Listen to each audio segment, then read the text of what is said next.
والسلام على رسول الله أشهد أن لا إله إلا الله وحده لا شريك له وأشهد أن محمدا عبده ورسوله أما بعد أعوذ بالله من الشيطان الرجيم بسم الله الرحمن الرحيم يا أيها الذين آمنوا اجتنبوا كثيرا من الظن إن بعض الظن إثم ولا تجسسوا ولا يغتب بعضكم بعضا أيحب أحدكم أن يأكل لحم أخيه ميتا فكرهتموه واتقوا الله إن الله تواب رحيم يا أيها الذين آمنوا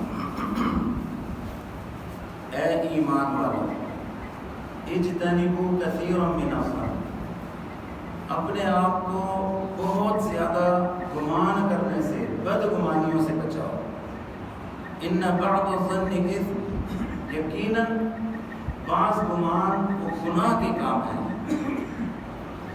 ولا تجسسوا اور جاسوسی نہ کیا کرو ولا یغتب بعضکم بعضا اور ایک دوسرے کی غیبت نہ کیا کرو ایحب احدکم ان یأکل لحم اخیہ میتا کیا تم میں سے کوئی شخص پسند کرتا ہے کہ اپنے مردہ بھائی کا گوشت کھائے فکرہتموہ اس کو تم ناپسند کرتے ہو واتقوا اللہ پھر اللہ سے ڈرتے رہو ان اللہ تواب رحیم یقیناً اللہ تعالیٰ توبہ قبول کرنے والے اور رحم کرنے والے ہیں۔ عزیز بھائیوں، اللہ تبارک و تعالیٰ کے ہمارے اوپر بہت بڑے احسانات ہیں، انعامات ہیں۔ انعامات سے مراد صرف یہ نہیں ہوتا کہ انسان کو دنیا کی فراوانیاں ملی ہوئی ہوں، دنیا کے اندر بنگلے، کوٹھیاں، کاریں، نوکر چاکر ہوں، بلکہ انسان کا اپنا جسم، چلنے کے لیے اس کو پاؤں اور اس کے پکڑنے کے لیے ہاتھ، اس کے دیکھنے کے لیے آنکھیں، سننے کے لیے کان، سوچنے سمجھنے کے لیے دل و دماغ اور بات کرنے کے لیے زبان، یہ اللہ تبارک و تعالیٰ کی بہت بڑی نعمتیں ہیں۔ اور اس کے متعلق رسول اللہ صلی اللہ علیہ وسلم نے فرمایا اللہ تبارک و تعالیٰ ضرور سوال کریں گے، پوچھا جائے گا ثم لتسألن يومئذ عن النعیم، اس دن قیامت کے دن جب جہنم سامنے ہوگی، رب کے عذاب کو لوگ اپنی آنکھوں سے دیکھ رہے ہوں گے، یقین آ چکا ہوگا، اس دن ان کا رب ان سے اپنی دی ہوئی نعمتوں کے متعلق سوال کرے۔ صحابہ کرام رضوان اللہ علیہ مجمعین نے جب یہ آیات سنی سوال کرنے لگے، اے اللہ کے نبی صلی اللہ علیہ وسلم ہم سے بھی پوچھا جائے گا جبکہ ہمیں تو صرف دو سیاہ نعمتوں کے علاوہ کوئی نعمت ملی نہیں ہے، ایک کھجور اور دوسرا پانی، یہ سیاہ دو نعمتیں، باقی دنیا کی کوئی نعمت ہمیں ملی نہیں، ہم سے کس بارے میں سوال ہوگا؟ تو اللہ کے نبی صلی اللہ علیہ وسلم نے فرمایا ثم لتسألن يومئذ عن النعیم، اللہ نے اس پر ضرور عمل کرنا ہے اور تم سے سوال کیا جائے گا، پوچھا جائے گا نعمتوں کے متعلق۔ یعنی آپ کا مطلب یہ تھا کہ جو نعمتیں اللہ نے تمہیں تمہارے جسم کی صورت میں، اعضاء کی صورت میں عطا کی ہیں، ان کے متعلق تم سے ضرور سوال کیا جائے گا، اگرچہ باقی دنیا کی کوئی نعمت کسی کو نہ بھی ملی ہو، یہ بہت بڑی نعمت ہے۔ انسان کا اپنا جسم بہت بڑی نعمت ہے، اور انسان کے جسم میں ایک گوشت کا چھوٹا سا ٹکڑا جس کو ہم زبان کہتے ہیں، اس کو اللہ تبارک و تعالیٰ نے بڑی ہی اہمیت دی ہے۔ زبان کو پورا جسم ایک طرف، صرف زبان ایک طرف، یہی وجہ ہے کہ اس کی دیت بھی اللہ رب العزت نے وہی مقرر کی ہے جو پورے انسان کی ہے۔ کوئی اگر کسی آدمی کو قتل کر دیتا ہے اس کی دیت 100 اونٹ مقرر ہے اسلام میں، اور اگر کوئی کسی کی صرف زبان کاٹ دیتا ہے اس کی دیت بھی 100 اونٹ ہی رکھی گئی ہے۔ یہ اہمیت۔ اور نماز میں ہم پڑھتے ہیں التحیات للہ والصلوات، التحیات للہ زبان کی عبادتیں، قولی عبادتیں، والصلوات بدنی عبادتیں۔ حالانکہ بدن میں زبان بھی شامل تھی، لیکن اس کو الگ سے ذکر کیا، التحیات للہ والصلوات والطیبات، قولی عبادتیں اور بدنی عبادتیں اور مالی عبادتیں یہ صرف اور صرف اللہ رب العزت کے لیے۔ تو یہ زبان کی بڑی ہی اہمیت اللہ تبارک و تعالیٰ کے نزدیک ہے، کیونکہ یہ اچھی بھی بہت زیادہ ہے، خطرناک بھی بہت زیادہ ہے۔ یہ زبان یہ تو فائر کرتی ہے، یہ زخمی کرنے والی چیز ہے۔ زبان سے جو ہم بات کرتے ہیں اس کو کیا کہتے ہیں؟ کلمہ، اور عربی میں کلمہ کہتے ہی زخمی کرنے والی چیز کو۔ رسول اللہ صلی اللہ علیہ وسلم نے اس کی مثال میں یہ بتا رہا ہوں، آپ نے فرمایا من یکلم فی سبیل اللہ، جو شخص اللہ کے راستے میں زخمی ہوتا ہے، یکلم کلمہ سے، من یکلم فی سبیل اللہ، جو شخص اللہ کے راستے میں زخمی ہوتا ہے، قیامت والے دن وہ اس حالت میں آئے گا، اس کے زخموں سے خون بہ رہا ہوگا لیکن اس سے کستوری کی خوشبو آ رہی ہے۔ تو کلمہ زخمی کرنے والا چیز ہے، یہ زبان سے جو بات نکلتی ہے یہ کلمہ نکلتا ہے، اور یہ بعض اوقات انسان کو زخمی بھی کر دیتا ہے، قتل بھی کر دیتا ہے۔ اتنی سخت سخت باتیں انسان کی زبان سے نکل جاتی ہیں، بسا اوقات انسان کے ایک ایک جملے کی وجہ سے، ایک ایک کلمے کی وجہ سے بڑی بڑی جماعتیں ٹوٹ جاتی ہیں، بڑے بڑے خاندان ان میں بغاوتیں پھیل جاتی ہیں، ان میں نفرتیں پیدا ہو جاتی ہیں، ایک جملے کی وجہ سے، ایک چھوٹے سے کلمے کی وجہ سے۔ اس لیے یہ خطرناک بھی بہت ہے، اچھی بھی بہت زیادہ ہے، اس کو انتہائی احتیاط کے ساتھ استعمال کرنے کی ضرورت ہے، انتہائی کنٹرول میں اس کو رکھنے کی ضرورت ہے۔ رسول اللہ صلی اللہ علیہ وسلم نے اسی بارے میں بڑی ہدایات فرمائی ہے۔ ایک صحابی نے پوچھا، اے اللہ کے رسول صلی اللہ علیہ وسلم، میرے متعلق آپ کو کیا گمان ہے، میں کس گناہ کے اندر زیادہ پڑھ سکتا ہوں؟ امام الانبیاء جناب محمد رسول اللہ صلی اللہ علیہ وسلم اپنی پاکیزہ زبان کی طرف اشارہ کر کے فرمایا، اس کو سنبھال کے رکھنا، اس کو کنٹرول میں رکھنا، اس کے گناہوں میں تو سب سے زیادہ پڑھ سکتا ہے۔ اور رسول اللہ صلی اللہ علیہ وسلم نے فرمایا، قیامت والے دن انسان کو سب سے زیادہ غصہ اپنی زبان کے اوپر ہوگا، سب سے زیادہ غصہ انسان کو اپنی زبان کے اوپر ہوگا۔ یہ زبان یہ بعض اوقات ایسا جملہ اور ایسا کلمہ نکالتی ہے۔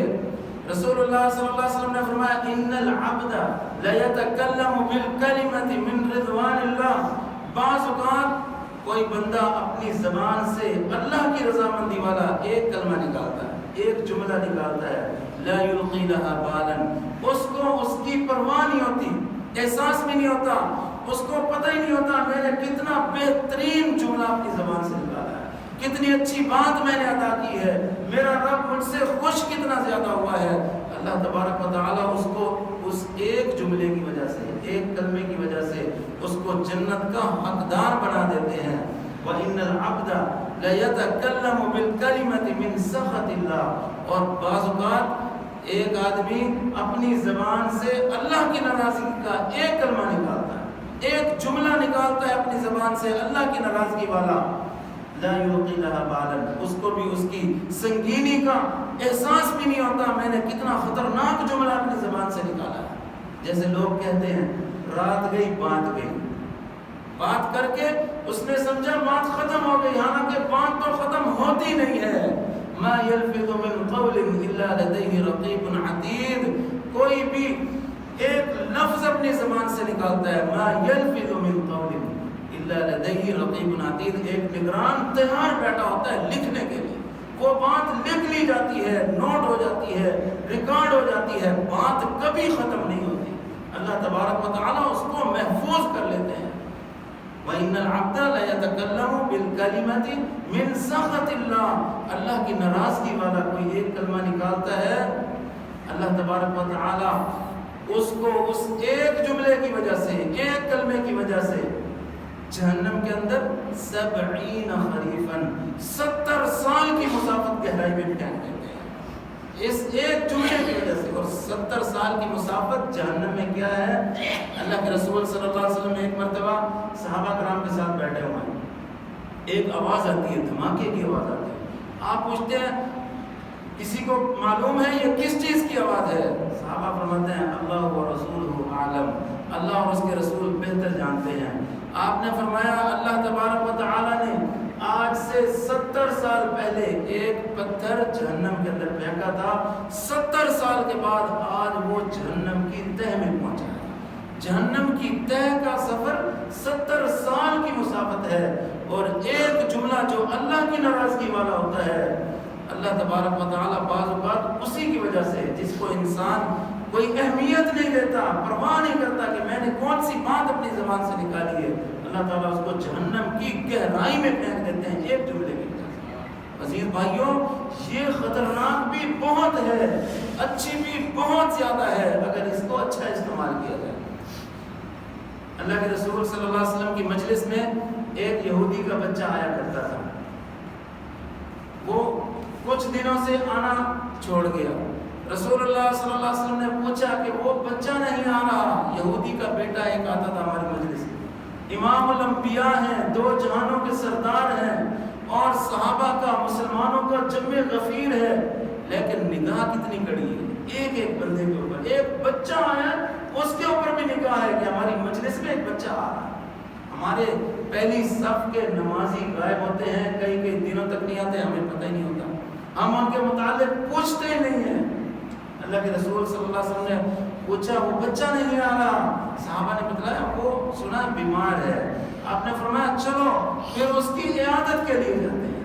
یہودی کے بچے کی عیادت کے لیے امام الانبیاء جناب محمد رسول اللہ صلی اللہ علیہ وسلم خود تشریف لے کے جا رہے ہیں۔ عیادت کرنا، بیمار کی بیمار پرسی کرنا، اس کا حال پوچھنا، اس کو دلاسا دینا، یہ بہت بڑا اجر ہے، بہت بڑا نیکی کا کام، ثواب کا کام ہے۔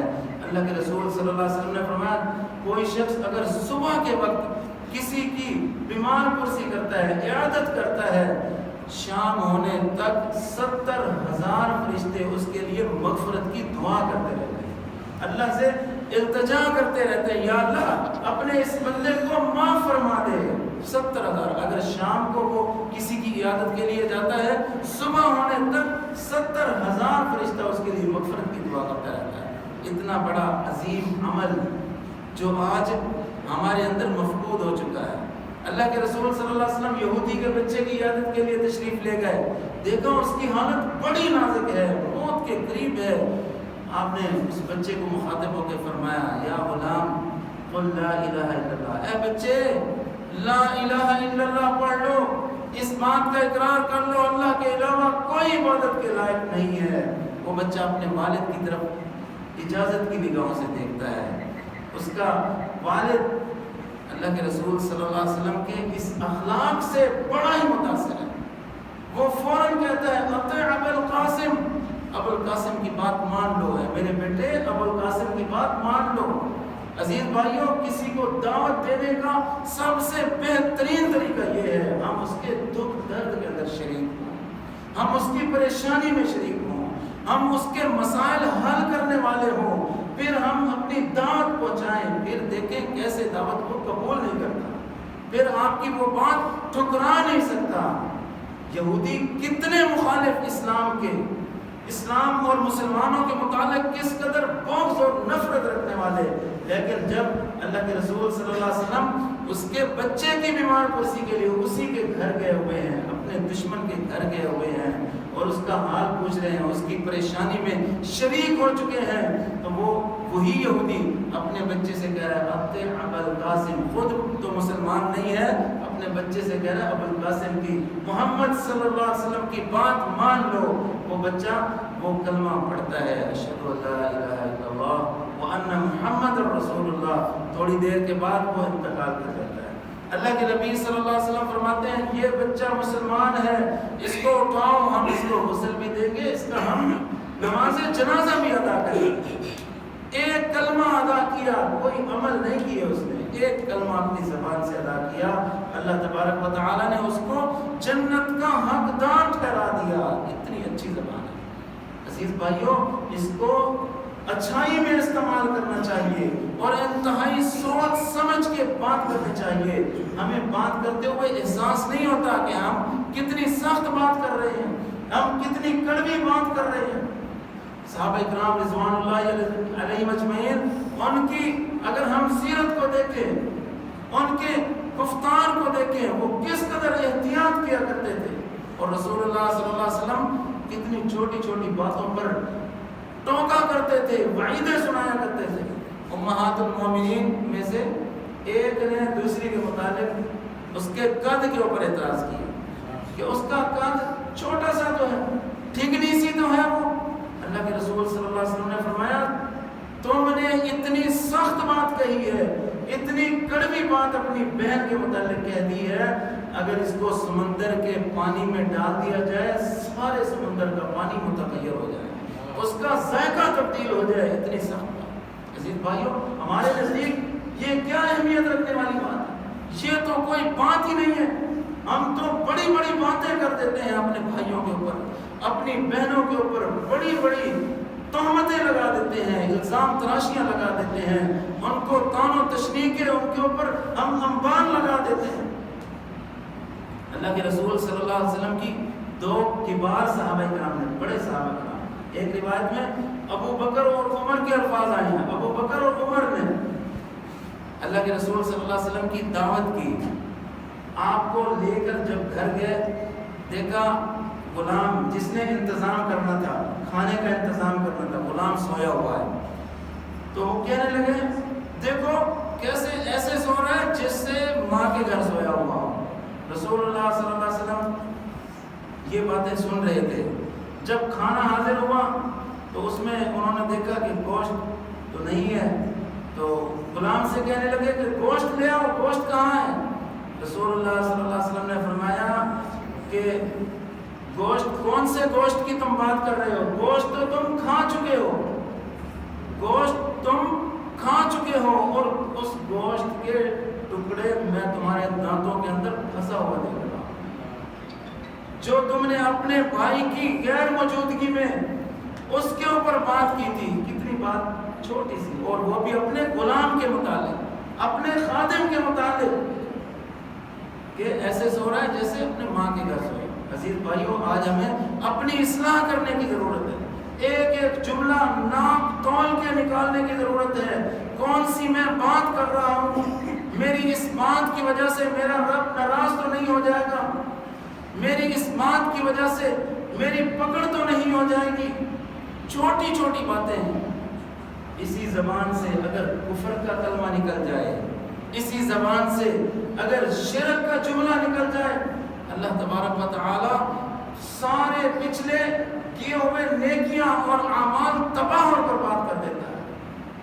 یہ زبان اتنی زیادہ خطرناک ہے اگر ہم اس کو بے احتیاطی کے ساتھ استعمال کریں۔ مسلمان کے ایک مومن کے متعلق اللہ کے رسول صلی اللہ علیہ وسلم نے فرمایا من کان یؤمن باللہ والیوم الآخر، جو شخص اللہ پر ایمان رکھنے والا ہے، جو شخص قیامت کے دن پر ایمان رکھنے والا ہے، فَلْيَقُلْ خَيْرًا أَوْ لِيَصْمُتْ، اس کو چاہیے کہ وہ اچھی بات کہے یا پھر خاموش رہے۔ باتونی شخص کو اسلام نے پسند نہیں کیا۔ آج لوگ باتیں کرتے رہتے ہیں اور اپنے آپ کو کچھ سمجھنے لگ جاتے ہیں، اور لوگ بھی کہتے ہیں کہ یہ بندہ نہ ہو تو مجلس سجدی نہیں ہے۔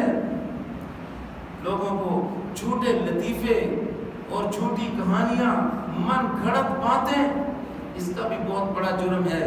لوگ اس کو گناہ سمجھتے نہیں ہیں۔ اللہ کے رسول صلی اللہ علیہ وسلم نے فرمایا جھوٹے لطیفے سنانے والے کے متعلق، آپ نے فرمایا فویل الذی یحدث بالحدیث لیضحک بہ القوم فیکذب، اس شخص کے لیے تباہی اور بربادی ہے، ہلاکت ہے اس شخص کے لیے جو صرف اس مقصد کے لیے جھوٹی بات کرتا ہے تاکہ لیضحک بہ القوم، لوگوں کو ہنسا سکے، لوگوں کو ہنسانے کی خاطر جھوٹی بات کر دیتا ہے۔